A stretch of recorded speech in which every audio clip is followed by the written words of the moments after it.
Yeah, Joe, if you could share that with her when we get to those. Okay? All right, welcome again. And what we're going to do for the next few weeks is enter the labyrinth. And as we move through this labyrinth, we'll come into dark places, long dark hallways and winding stairs that lead into strange places, tunnels carved for particular purposes. And I think when you see what the purposes are and you begin to share with me each turn, each twist, each turn, and then also you'll find that the labyrinth is not necessarily for us to explore, but just for us to look at, to see, because it's for somebody else. And when I show you who it's for, with documentation like this, I think it's an astounding surprise that you'll have. And I think it documents and confirms for us just what you and I and what these things are all about. When we study in our quantum series, and we've been down here looking at quantum physics and talking about quantum physics, and basically the big thing about quantum is the observer. If something is not observed, it doesn't exist. It's very hard for us to understand that. You say, well, the street, the highway outside exists. Well, it does, but in your little world, it does not. The only thing that exists in your little world is what you see right now. If you look at the picture of me, what's beyond that picture?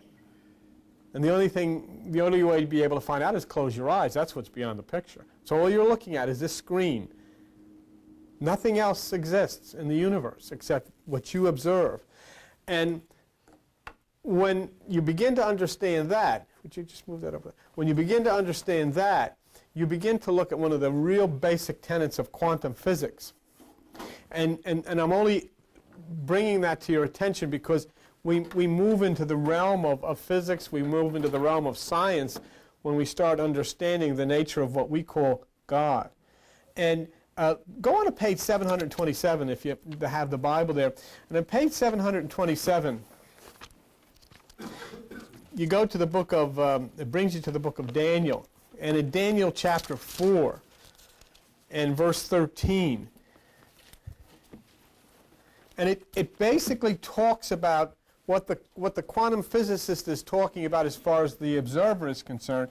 It says in verse 13 of Daniel 4, I saw in the visions of my head upon my bed, and behold, a watcher, and a holy one came down from heaven.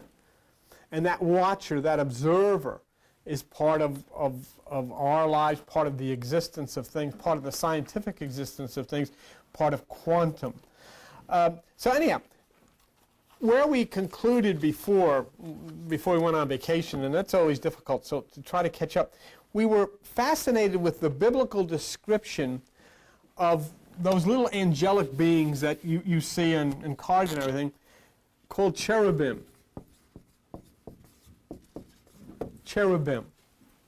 And if you remember, there was an interest developed because of the similarity to the word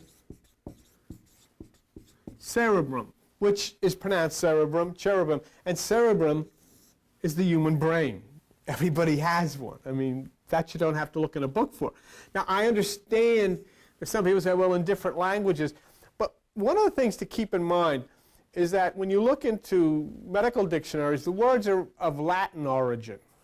And therefore, I think pretty much cerebrum in English is cerebrum just about everywhere because it's of a Latin derivative.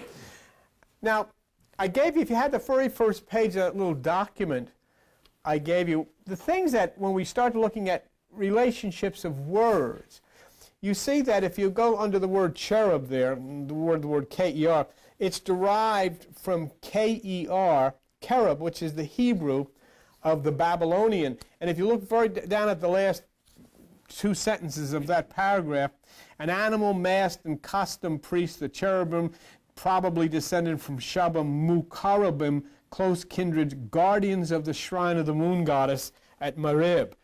So they're the guardians of the shrine. They're the ones that took care of the shrine. But look at the similarity of the word. You have cherubim, K-A-R-R-I-B-I-M, and then in Hebrew it becomes cherub, K-E-R-U-B-H.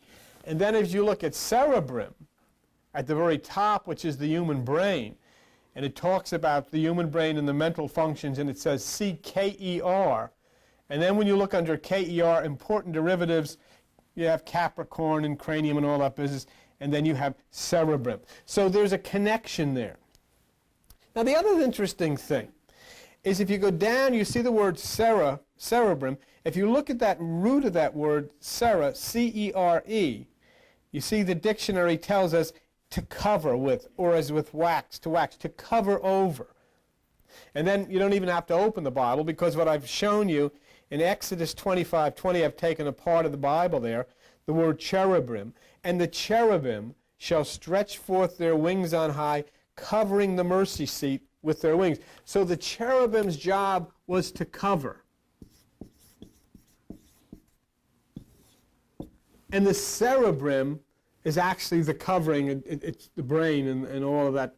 But the cerebrum, that root of that word, cere, means to cover. So there's a connection there, and there's something that we have to think of. So what is pointing us here is it points us to the brain, to the mind. The other interesting thing on this first page that I gave you is if you look under cherub, notice that the Sheba Mukaribim, close kindred garters of the shrine of the moon goddess.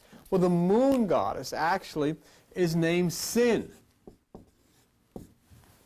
a view of the Chaldees, and Sin was actually associated with the moon because it relates to the emotions.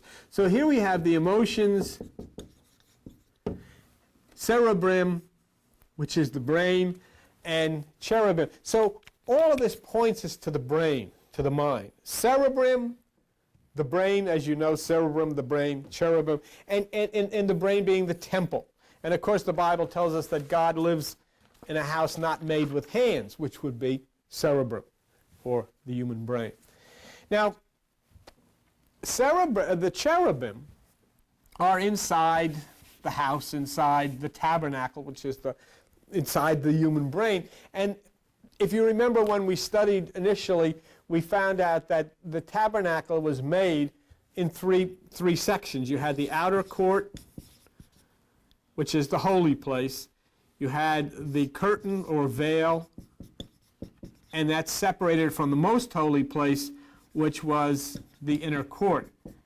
And then remember, when we studied the Stedman's dictionary, we found out that the human brain has an outer court called dura mater, which is hard mother. Okay? The innermost part of the brain is called pia mater. One thing I want you to keep in mind, well, I'll tell you this in a second as we go through the labyrinth, separating dura mater from pia mater is arachnoid, which is the veil or the curtain. So then the tabernacle construction in the Bible, outer court, curtain, inner holy place, is the same as the construction of the human brain, dura mater, arachnoid, pia mater. But this is the interesting thing that you want to keep in mind as we go along through this labyrinth. Dura mater, arachnoid, and pia mater do not stop at the brain. Dura mater, arachnoid, and pia mater run from the brain all the way down the spine. Actually, in the spine, there is a dura mater, pia mater, and arachnoid. And what you find out as you look at these things is that your brain and your spine are one and continuous. There's no difference between them. So then when you talk about the kundalini impacting the brain and all this kind of business, it's all part of the same thing. All right? So dura mater, pia mater, and arachnoid are the brain, which matches up with the temple, and they're also part of the spine. Now the cherubim are within the ark, and they cover what is called the Ark of the Covenant. And when we'll look at this, and we'll look at the scriptures because you have to see this. What's interesting, in the cerebrum, it's not the cerebrum, it's cerebrum, that's the way it's pronounced. You have a left hemisphere of the brain, and you have a right hemisphere of the brain. Well, in the Bible, the cherubim are at two ends. They're placed at two ends. They're placed at the left, and they're placed at the right. Okay? And God dwells between them. That's what the Bible said.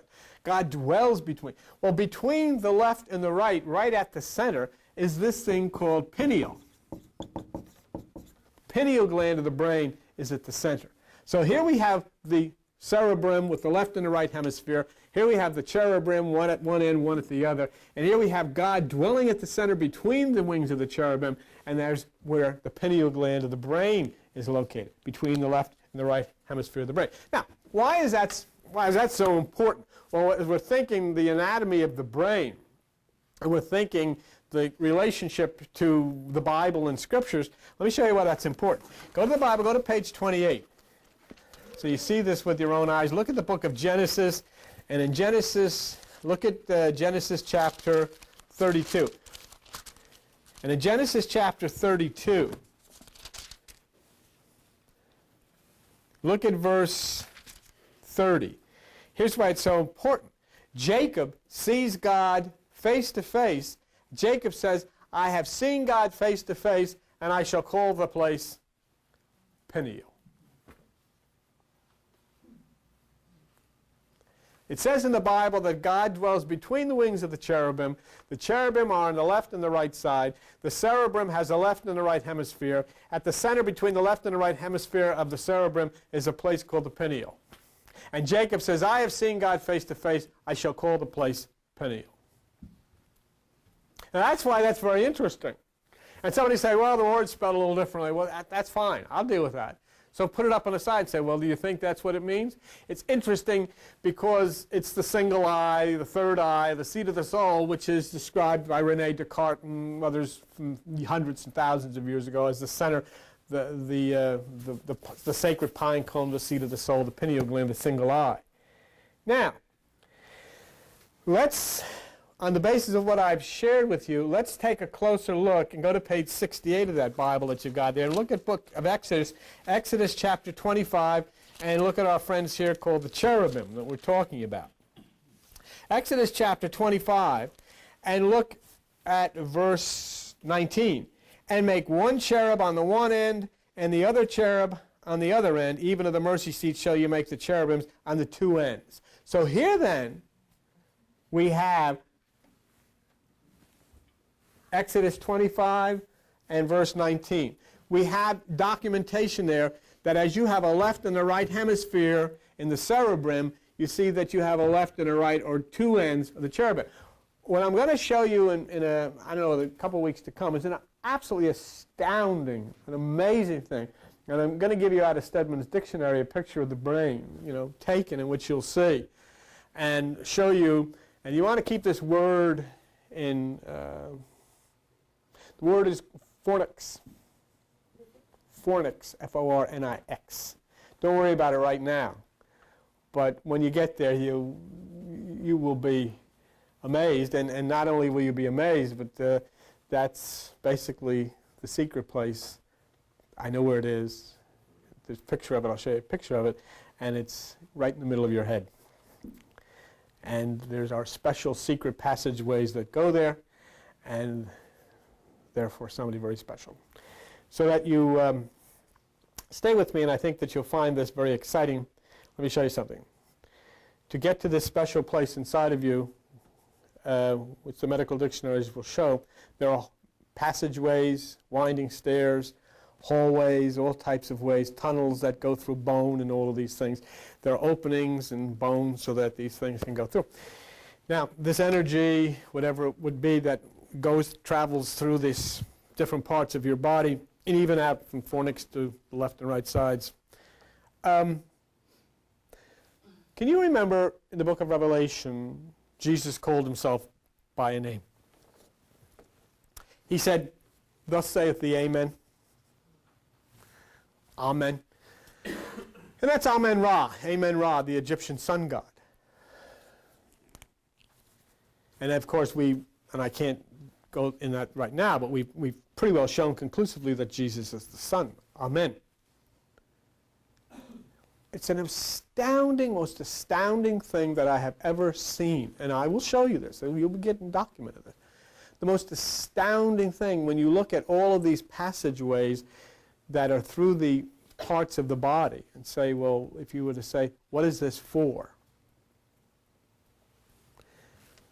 This is the medical name of the passageways that goes throughout the secret places of your body. This is the name.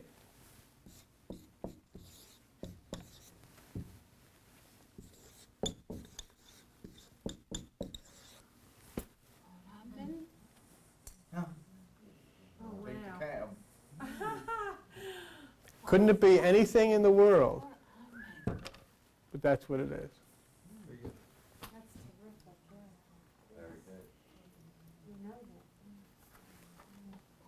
That's what it's called. These are openings throughout different parts of the body, tunnels, various parts of the body, and they're called foramen. So if I say, well, what is this for? It's for amen. So that's what you got to look forward to. And when you have read the Song of Songs, and Jesus is the sun god coming out of the bridal chamber, and he is the bride. Do you realize that the left and the right thalamus of your brain, the word thalamus means bridal chamber? I mean, I'm going to take you to places.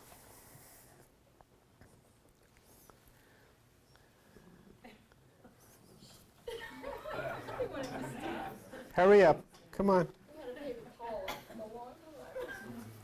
So you're not disturbing anybody. It's good to see you.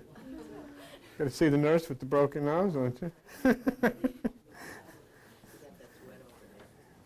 It's all right. You just don't take your shoes off. You'll never notice it. Okay, so we have a lot of really interesting things to show you and a lot of amazing places to travel in this labyrinth. You know, as I stand and look at this through the medical dictionaries, and if I say, what is this for? In the medical dictionary, it says that's for amen. And, you know, it's just, okay. Anyhow, so we covered the pineal, we've covered the fact that the cherubim, one on the left side, one on the right side, the cerebrum has the left and the right hemisphere of the brain, and the pineal gland is in the center. Now, let's go back again. The cherubim, one on the left, one on the right. The cerebrum of your brain, a left hemisphere and a right hemisphere. In the center between the left hemisphere and the right hemisphere is the pineal gland of your brain. Okay? Also, there is a cave there, which I'll get to you. That cave is also known as a vault, secret place. It's called fornix. And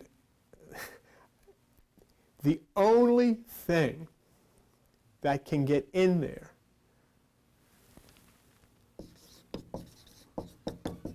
is for a minute. Nothing else can get in there. All right. M or N? N.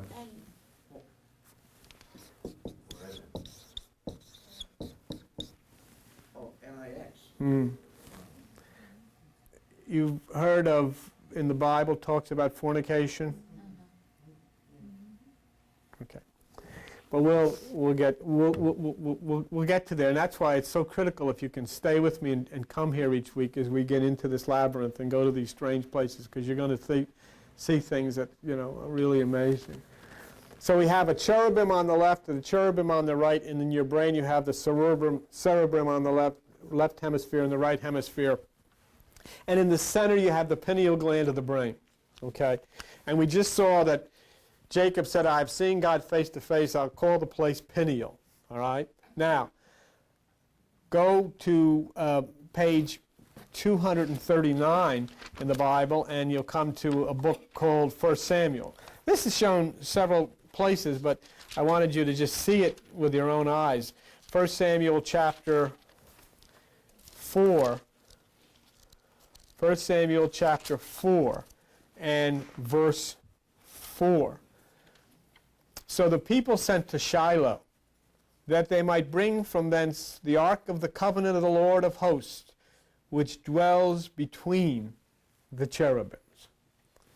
So between the wings of the cherubim, the location of the pineal gland of your brain, is where God dwells. And before we get done with this, you'll not only find the place, you'll see the place in your head. This is no place in your head where the dwelling place is. You'll find out why Krishna was born in a cave, why Jesus was born in a cave. Because the cave, the holy place in your brain, located right at the center, is called fornix.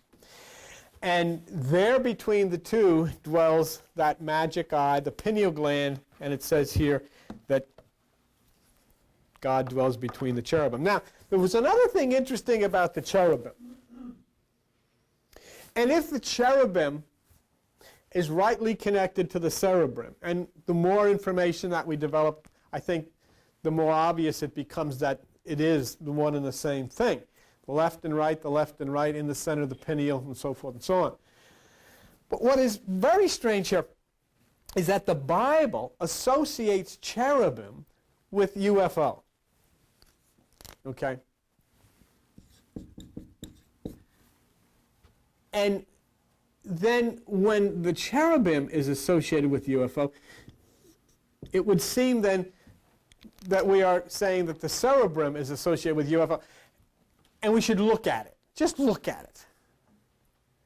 Because if this is meaningful to us, what it would mean then is that this type of thing is a vision or an apparition of some sort that is actually originating in the observer's brain, as opposed to actually being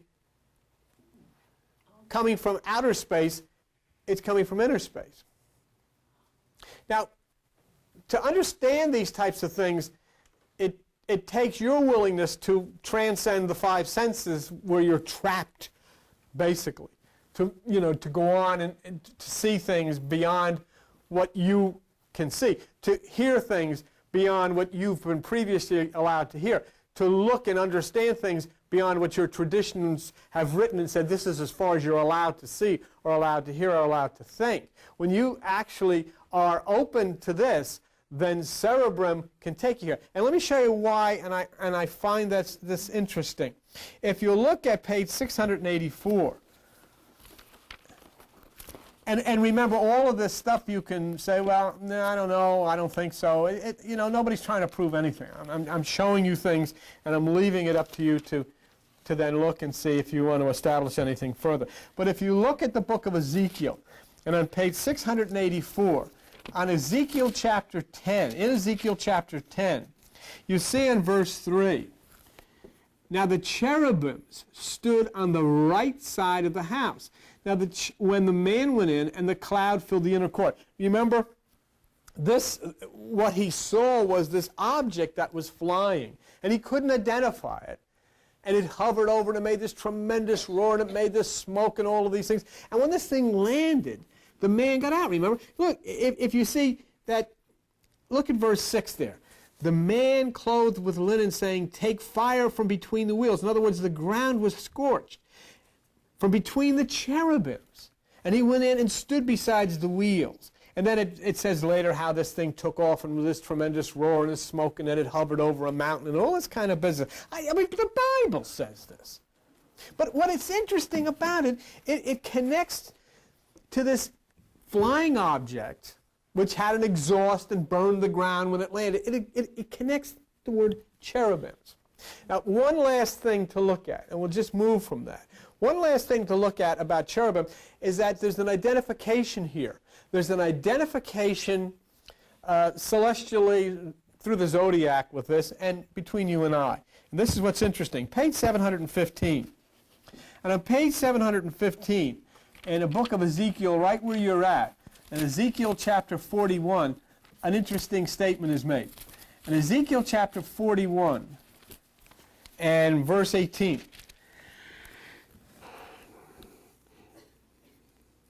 and it says, every cherub had two faces, was made with cherubims and palm trees. Every cherub had two faces, so that the face of a man was towards the palm tree on the one side, and the face of a young lion on the other side. So if the face of the man was here, which would symbolize the intellect, And the face of the lion here, which would symbolize the spirit. That's the Lion of Judah. Do you remember the tribe of Judah was positioned at the right side, at the point of the rising sun in Numbers chapter 2. And Jesus was portrayed as the Lion of Judah, which means when the sun moves to the right side, springtime comes. That's what happens in the universe. And of course, the face of the man would symbolize that, which is the left hemisphere of the brain, the intellect, the right hemisphere of the brain, the spirit, the left side being Aquarius, the right side being Leo. Now, there's another interesting point here when we talk about cherubim. In the connection or the construction of the temple, let's take a look just for a second about in the construction of the temple. Oh God, this one I missed. Somebody tell me what page 1 Kings chapter 6 is on, so somebody could find it. I forgot to put that down. 1 Kings chapter 6. 296. Okay, 296. Now, here we have, if you look with me for a minute, we have the human brain. First of all, we have the temple that's built, and the inner house is the most holy place. In the human brain, it's Pia Mater. What is interesting here, we talk about cherubim and cherubim and so forth and so on. In 1 Kings chapter 6, verse 27, and he set the cherubims within the inner house. Okay? Now, when you take a look, if any of you who are, I'm sure Albert is, but if any of you who are skilled with this, have ever seen a picture of the human brain looking up from the bottom of it, they stretched forth their wings so that the wing of one touched the one wall, which would be your skull, and the wing of the other touched the other wall, which would be your other skull, the other side of your skull, and their wings touched one another in the midst of the house. Okay, but I will show you that, and I'll provide a picture of that for you. But so the cherubims are within the inner house. Now this is what's interesting. The inner house is the 90%, or the right hemisphere of the brain. The outer house, the dura mater, the left hemisphere, is the 10%. We're talking about now use, not our use of this. What's interesting about that, if you remembered before we went on vacation, I gave you that thing from Dr. Toller at the Goddard Space Lab. Science, remember you have it now, and you have a document of this if you didn't lose it. But science now proves that when you look at the universe, you can only see 10% of it.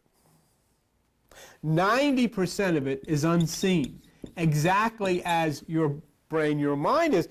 And when you see how the cherubim are covering the holy place, so it's not seen, and then the scientists are finding out that what is covering, something is covering the universe so that we're only seeing 10%. Can you imagine you could see for billions and billions and billions of light years, and it's beyond comprehension how big, when we look at the universe, how big it is, and then you find out that you're only seeing 10% of it. So I wanted us to think of that. So we have cerebrum, the brain, cherubim, and we have it in the head, which would be the micro, and we have it in the universe, which would be the macro. And it's the same thing. Now, let's go on to something that is very interesting, because we'll come up into the New Testament and have Paul, which is not, there was nobody named Paul. Peter, Paul, and Mary, and all these names. There was the name, if there was anything even close to this, was Apollonius, whatever. It was a Greek guy. But anyhow, this was written in the book of Hebrews, and I want you to look at this with me. Go to page 981. And in page 981, in this book of Hebrews, there's the description here of the tabernacle, and we'll get into spending some time with it and look at it as this point of the brain, okay? And it gets pretty good. It starts to get pretty interesting, and I hope that as we go along, what I'm here to show you is that everything written is about your brain, and everything written is about what goes on inside of the brain, and that your brain is simply a small version of the brain, which is the universe of which you live inside of. And when they look in your left side as the visible intellectual part, and your right side is the unseen part, and they look into the universe and they find the left side is 10% and the right side is unseen, then basically what you and I are looking at, thinking of probably, is living inside of the brain of God, which is the universe itself. It's pretty exciting stuff. Okay, let's go to Hebrews chapter 9, and we're reviewing the tabernacle of the brain. And if you look at verse 9:1, the first covenant of divine service of a worldly sanctuary. The first covenant was of a worldly sanctuary. In other words, things were built, and you and I had used to go into them. We went into churches, and we would bow down in churches, and we would kneel down in churches, we would sing. And these were all kind of concepts that were built as samples or displays of what's going on inside of us. Even to the effect that if you look at the Middle Ages terminology for the churches that you went to, the altar was the head. And the part you're sitting in right now, do you know what that was called? The nave. And you know what the steeple is. We won't go into that right now because it's getting into Christmas. But that's exactly what it was. The steeple of the church. And I hope too many of you don't run out, but there's nothing I can do about it. It started when Isis found all the parts of the body of Osiris except one. So she had a bronze or cast made of that part, and she ordered that they be sent to all the temples in Egypt and they be placed in the highest place, which was the male sexual organ. And they're still there. You just go out on the streets and say, anyhow, let's go on. It's the way it is, folks, and I mean, you know, I know it, but nonetheless, going to tell the preacher. Okay. Now, if you look at verse 2 in Hebrews chapter 9, for there was a tabernacle made, you know. Now, the first was candlesticks and the table and so forth and so on. And after the second veil, the tabernacle, which is called the holiest of all. There it is. But remember, that first one is dura mater. That's your brain. That was the tabernacle. After that was the veil. In your head, it's called arachnoid. But I have to have you to understand this. This is very important. That arachnoid, dura mater, and pineal mater are your brain and your spine. I mean, it's one unit. You don't have a spine and a brain. The brain and the spine are the same thing. They're all together, one unit, okay? So here's that description again in verse 3. After the second veil, the tabernacle, which is called the holiest, and that's pineal mater, tender mother. Now, notice deep in the inner brain, look at verse 4 here, which had the golden censer and the ark of the covenant. The ark of the covenant is in this holy place. Now that's interesting. Let's, have you got all of this stuff? Well, you know, you don't, let's just say you did, and the heck with it. Because let's move on. Inside of the brain, inside of the temple, is the ark of the covenant. What the heck happened to that? Okay, the ark of the covenant. Now, what I want you to do, I want you to take you want to share that with Joni? I want you to go to the second page, and I want you to look up, and I've got it outlined for you here, the definition of the word arc, okay? A curved line or segment of a circle, a continuous passage of an electric current between two or more separated carbon or other electrodes. Okay? Look at the word crater arc, and this is going to be important to you when you get to the point of looking at the fornix, the vault, the holy place in the brain, which we're going to talk about upcoming. An act of direct current that forms a pit-like excavation at the positive pole. That's going to be very interesting as we get to the fornix, because we have an excavation there and a place that the only one who can get in there is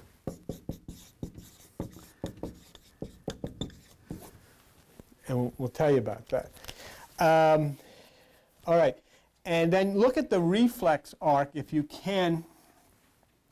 If you go to the next line, the route followed by nerve impulses in the production of a reflex arc. So the arc is the passage of electric current activating receptors in the cerebrum. Do you understand? You have receptors in the cerebrum. And the arc is electric current. Now, if you have an arc, what you will find out also from Albert Einstein, and like tonight we do the theory of relativity, that when light comes from the universe, before it gets to the Earth, it is reflected, and it will come in at a different angle. And the angles will vary. So you have the arc, and you have the angle. You have the arc angle, and the arc angle actually impacts the receptors in your brain and causes you to think the way you do. Okay? So you see what the arc is, and now the interesting part, what we have is the arc of the covenant, so that we have electric current moving through your brain that makes clear to you God's plan for your life, God's direction in your life, the arc of the covenant. It's not a boat, it's not a box. There are no boats or boxes in your brain. Everything is done by electricity in code. So the arc of the covenant is that this arc will cause a receptor to ignite in your brain and cause you to know. Let me tell you something. What's interesting about that? Nobody is going to be trusted to that fornix place unless they know what's going on. It's like anything else. The government doesn't trust you to drive a car unless you take a test. So that's just a caution about not touching the ark. Absolutely. People walk in and they go into these meditation places and they try to stimulate Kundalini. And they have no idea what could happen because they don't know how it works. So that's why what we're talking about here will place you in a position, and I will give you the gentleman's name, and you will, okay, when you get to the place. And you tell him I sent you. Write it down real quick. 5, 4, 3, 5, 4, 3, 2, zip. Okay. Now, and there's a reason for that. Okay. Now,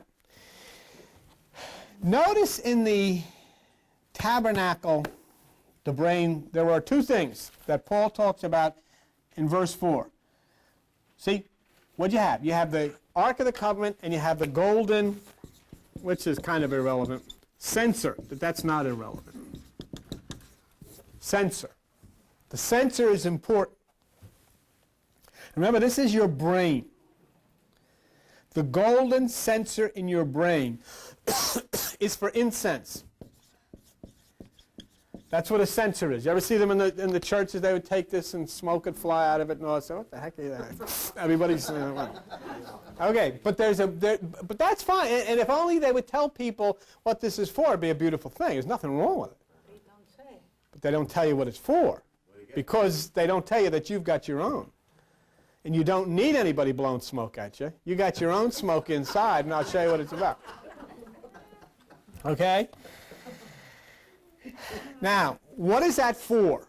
What is the censer for? Why is it important to be? Now remember, when it says it's in the Ark of the Covenant, we're not talking about some thing. We're talking about your head. It's in your head. Why do you have this smoke burner in your head? Okay. Watch. Page 73, Book of Exodus. This is part of the Passover. You can pass over from the grief, pass over to the new understanding of what's going on in this life. What you're about in exploring this labyrinth with me, you're on the move to a whole new understanding that is going to set you up with Pegasus and this whole business. And as I said, I'm going to show you some things which are we'll document everything. I promise you, and in this journey, I will tell you absolutely nothing that I do not provide you with a documented piece of paper from Gray's Anatomy, Stedman's Medical Dictionary, the dictionary, Grolier's Encyclopedia. Everything that I say to you will be documented. Okay, I will tell you nothing that I think this is what it means. I will show you that's what it says, that's what it means. You reach your conclusions. Okay? The censer. Exodus chapter 29. Are you there? Okay, Exodus chapter 29, verse 18.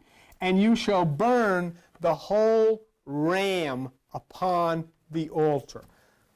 You shall burn the whole ram upon the altar. Watch the next line. It is a burnt offering unto the Lord. It is a sweet savor, which means smell, an offering made by the fire unto the Lord. Okay, you're going to burn the whole ram. All right? Now, the ram in the sky is Aries. Okay? The whole ram must be burned.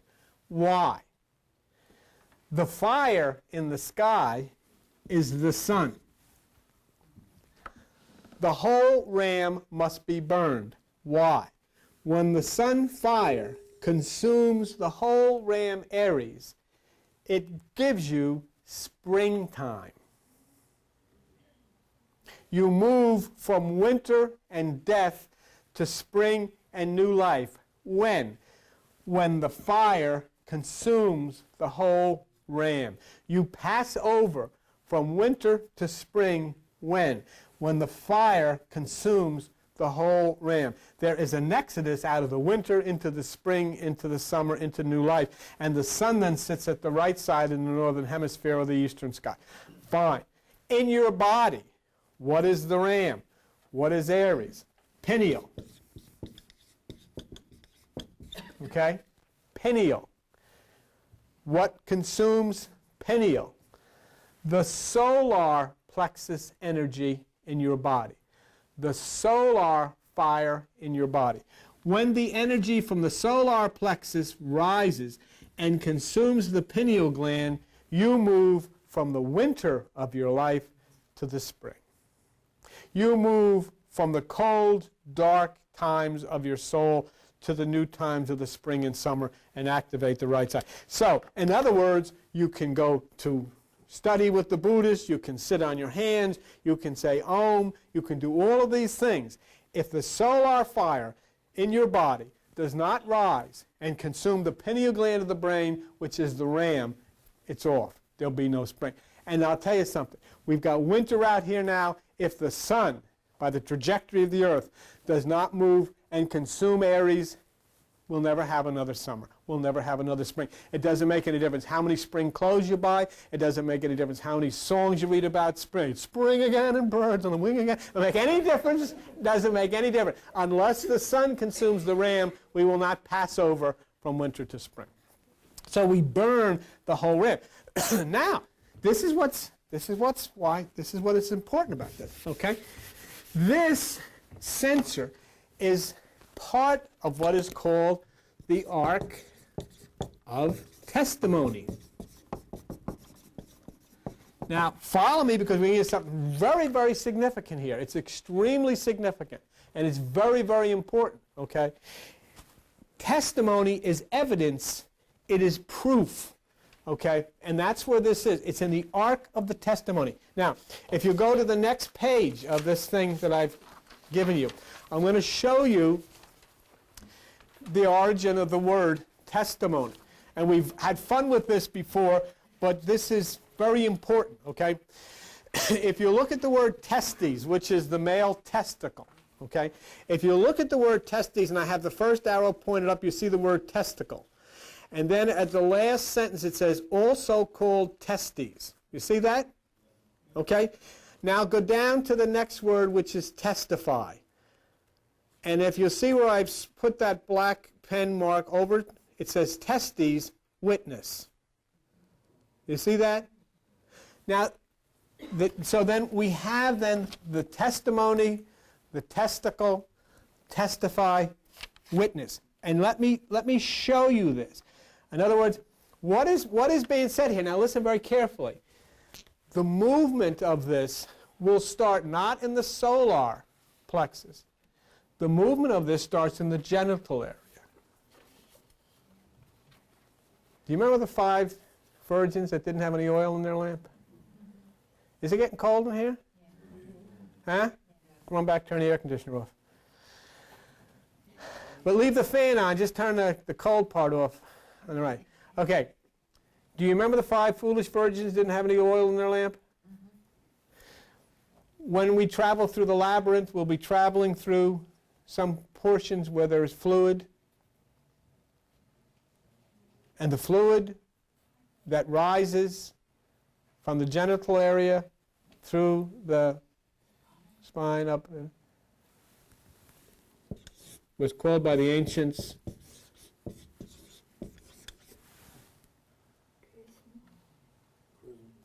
ring a bell? All right. Okay. Now, so we have this ark of the testimony. Now, we see this word testes. I had to show you this. Some people, what's it saying in church? It's in the dictionary. All right. So I have this word testes, testify, testimony, testicle, all this stuff. But the reason it's the ark of the testimony, remember something. Have you ever sat in your meditation and when you started to feel that tingling, you'd feel it down at the base of your spine, down in that area, and then it starts to work its way up. Basically, that's an electrical current that starts at the genital area of the human body, works its way up the spinal, goes through the solar plexus where it picks up the solar energy and rides itself up to the pineal gland of the brain, and then throws itself to the right hemisphere. Now, let me just show you here. If you look, first of all, at page 68, go with me there, Exodus chapter 25, page 68, Exodus chapter 25. And in Exodus chapter 25, look at verse 10. And they shall make an ark of shittim wood, 2 cubits and a half, blah, blah, blah, blah, and a half. What am I looking at that for? Exodus. Well, that's what the ark of the testimony is. I had somewhere I was looking for, but anyhow. Pattern of the tabernacle. Okay, let it go. But anyhow, that's 22, did I want? 25, 22. Okay, thank you, Joan. Verse 22, and there I'll meet with you and I'll commune with you from above the mercy seat between the 2 cherubims which are upon the ark of the testimony. Right there. Okay, that's where it is. Now, where does it come from? Now, you saw in the dictionary that I gave you the word testicle. You saw the word testes. You saw that it's a human sexual organ. And in addition to that, it is to give witness, to testify. Okay, go with me then to page 18 of the Bible, Genesis chapter 24. Page 18, Genesis chapter 24. And in Genesis chapter 24, you're going to see a very interesting thing take place. In Genesis chapter 24, look at verse 2. And Abraham says to his servant, "Put, I pray you, your hand under my thigh, and I will make you swear." I've heard people say if somebody put their hand under my thigh, I'd swear too, but nonetheless. Basically, what's happening here is that in today's, what do? You put your hand over your heart and you swear. I promise what I'm about to say is true. The whole truth, nothing but true. In those days, they put their hand on the male sexual organ and they gave witness. They swore. And so that was the origin of this word testify. But the important thing is that when it's connected to the human brain as testimony, okay, testing, what's being said to you is that the energy moves itself from the human genital area up through the solar plexus area where it impacts at the pineal gland. Okay? Now, the Ark of the Testimony had several visible things. If you go back to page 981 and the book of Hebrews, and there again in Hebrews chapter 9 and verse 4, in the Ark of the Testimony, you'll find, first of all, what was in there. The golden pot that had manna. Now, many of you know the manna fell from heaven, okay? And that's it, bread from heaven. It's not what it was. And it's not what it is. And this is very important in your brain. And I think you're going to get a kick out of this, and I think you're going to enjoy seeing it. You had manna you had Aaron's rod that budded, and you have the Ten Commandments, okay? Now, quickly with me, go to page 61 and look at Exodus chapter 16. In Exodus chapter 16, it says that you will take, verse 33, and Moses said to Aaron, take a pot and put a myrrh full of manna and lay it up to be kept for generations. Why? What is so important? Because this bread came down from heaven. Okay. Now, what I want you to do is take another, turn the page over from Testes, and I'm going to introduce you to the word manna. If you look at the top part, you see where it says manna, where I got the top arrow? Manna, the food of the children of Israel, is a vegetable juice hardened into grains, a saccharine exudation. In other words, it's a sweet stuff. It's sweet stuff. Okay? Now, if you go down to the next one, I have mannite, mannitol, manna, sugar. Do you see that? So you have a sugar. So how does manna actually work in your brain? Now let's look at that. Look with me. Look with me. And why this is so interesting. Manna, sugar. Okay? If you go to the next page and look, you'll see that brain sugar, do you see where I have brain sugar written there? Brain sugar is called galactose. Manna came from heaven. That means heaven is the higher brain, and the brain sugar is called galactose. Now this is what's so interesting about this. Turn to the next page. This thing I gave you. Look at the word galactic. Galactic pertaining to milk. Galactic pertains to milk. So we'd be looking for a sweet, white, milky substance. Okay? Well, what's interesting about that, if you look at galactic from milk, and the derivative word off of that is galaxy, and the galaxy that you live in is called the Milky Way.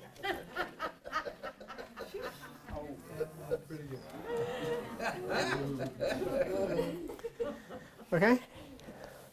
Now, what do we have? We have a sweet substance, a sweet sugary substance. Manna.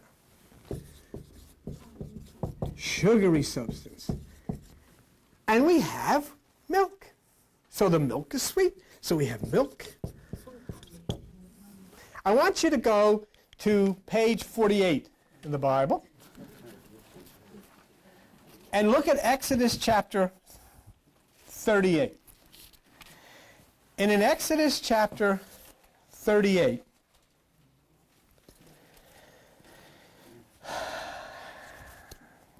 excuse me, I got you messed up. Exodus chapter 3. Exodus chapter 3, not Exodus chapter 38. In Exodus chapter 3, go with me to verse 8.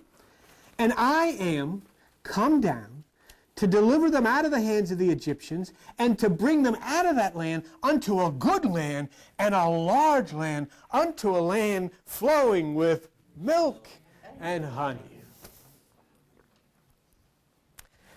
Galactose. It's in your brain. It's a sweet, milky substance. It's milk and honey. And it is a land flowing with milk and honey. Okay? We haven't even gotten out of the training room into the labyrinth yet. When you get to the labyrinth, then you really get out of your seat. Now remember, manna had to be kept in that. This is the last thing we're going to do today, and then because we have a wedding coming. What about the melatonin, Bill? Can you touch on that? Not, we won't write it now, but of course the melatonin, as we know, flows from the pineal gland. But we will. Okay? So you got this. Did I give you something that says galactose is brain sugar? Did I give you something that says galactic is milk? Did I give you something that says manna is sugar? Did I give you something that says manna is milk and sugar flowing with milk and honey? It's your brain. That's the land flowing with milk and honey. Okay. The second thing, and this is the last we'll do today in the ark, is Aaron's rod that budded. Okay? The rod is your spine. It is a symbol, metaphysically, of yourself. It is the thing that we have all stood upon and we have all hung on to and we have all tried to make things right with ourselves and within the world by emphasizing ourself. Do you remember when Moses couldn't deal with what was going on? He said to God, I don't know how the heck I'm going to do this. I'm a fakakta. I don't know what to do with all of this stuff. What am I going to do? Go to page, well, you're right practically there, 49, Exodus chapter 4. All right? And then we'll get you out of here. Exodus chapter 4. In Exodus chapter 4, verse 2, God said to Moses, what do you got in your hand, Moses? What are you holding on to? And Moses says, a rod. Which meant, in other words, the most important thing, I've got to do this. I've got to handle this. I've got to figure out how to do these things. Myself is the most important thing. I can't let loose of this thing. You know, I got to hang on to myself. And God said, throw it on the ground. Let go of it. You've heard this expression, let go and let God. In other words, let go of yourself. That's the meditational lesson. Throw it on the ground. And when he threw it on the ground, it became a serpent. It became the serpent she. It became the twisting kundalini energy that rises up and through your spine and impacts with the pineal gland of the brain. Only when he threw it down. Cast it down. Don't depend on yourself. So with this, you can see the futility of trying to learn how to do these things. You can see the futility of trying to learn which group to go to, because they don't understand this stuff. Throw it down. Trying to do, when people go in and they study how to make kundalini work,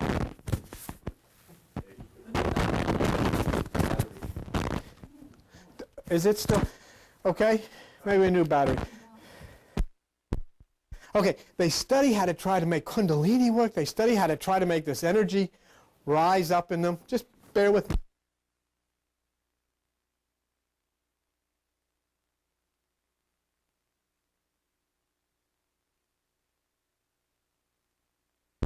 Okay. And the point being made here is that you can't do it. Because when you go and you buy a book on how to activate Kundalini, or you buy a book on how to make this energy rise up, or you buy a book on how you should meditate, or you have people tell you how you should meditate, how you should do all of these things, let me tell you the problem happens here. If you look at page 52 at Exodus chapter 7, in Exodus chapter 7, it says in verse 10 that Aaron threw down his rod. In other words, he threw down his rod. And then it says that the magicians, in verse 11, duplicated this. They duplicated it. But theirs was a man-made duplication. It was done by some teacher. It was done by some church. It was done by some religion. It was done by some tradition. All of the things which have made this earth, everything that God did not intend it to be, a violent place for children and for animals and for nature. This is the way you do it, they said. This is the way you do it, said the Catholics. This is the way you do it, said the Baptists and the Methodists and the Protestants and the Buddhists and the Hindus and the Muslims and everything. This is the way you do it. And not one of them has a damn idea how to do it. Nobody knows how to do it, because all God said, all I asked you to do was throw down dependence on yourself. So when it says in the Bible, in verse 11 and in verse 12, that when the magicians threw down theirs, Aaron swallowed theirs up. And he didn't have a clue. And he wasn't a magician. And he had never studied. And he didn't know how to do this stuff. All he did was be obedient and throw down dependence on himself and enter into the nothingness of meditation. And the serpent swallowed up all of the crap that was thrown at him by the so-called religionists of the day. Now, this is the absolute end of the thing. If you look at page 133, and you've been very patient, and I appreciate it, and we've got a lot of exciting things to do. But Numbers chapter 17. Numbers chapter 17, verse 2. And you shall write Aaron's name upon the rod of Levi, for every one rod shall be the head of the house of their fathers, and they shall lay them up under all the congregations for the ark of the testimony, where I will meet with you. And look at verse 6. And Moses spoke unto the children, and every one of their princes gave him a rod apiece for each prince's house according to their father's house. 12 rods. How many? 12. Do you see where I am? Exodus 17:6. 12 rods, because these rods represent the different aspects of self that coordinate with the signs of the zodiac, the 12 constellations that flow in the ecliptic. Oh, do I know the 12 signs of the zodiac? Oh, do I know the 12 signs of the ecliptic? I do know them, but I know something else. Turn to the last page that I gave you, and in Stedman's Medical Dictionary, take a look at the 12 cranial nerves in your brain. And those 12 rods, each one of them match the 12 cranial nerves of the brain. And then if you want it interesting, read what it says. This was Gray's anatomy book. It says, all the nerves connected to some part of the surface of the brain turn their superficial or apparent origin, but their fibers may be in gray matter, termed a nucleus. This is called their deep or real origin. Nerves, after emerging from the brain at their apparent origin, pass through foramina or tubular prolongations in the dura mater, leave the skull, and pass on to their final destination. The 12 rods are the 12 cranial nerves in your brain, which are the 12 signs of the zodiac, which are the 12 constellations which flow through the ecliptic. And all of these things are given for you simply to say, think about it. Think about it. All I'm saying, is it a coincidence? Are all of these things coincidences? Maybe they are. But isn't it worth thinking about? And isn't it interesting? And as we go on deeper and deeper into the labyrinth, we'll find things which are so interesting that I don't know if you'll be able to contend with it. And I'm not, but I mean, they're all in the books. They're all part of the anatomy books. They're all part of the medical dictionaries. And they'll take you to the very place in the center of your brain where this thing that you call God lives and dwells. And that's, so now that we have had this little indoctrination in the hallway of the labyrinth, next week we'll open the door and move in to the first hall. And I hope that you'll stay with me as we go and see all of these amazing things we'll share and find out together, because we just touched the surface. Okay, thank you very much, and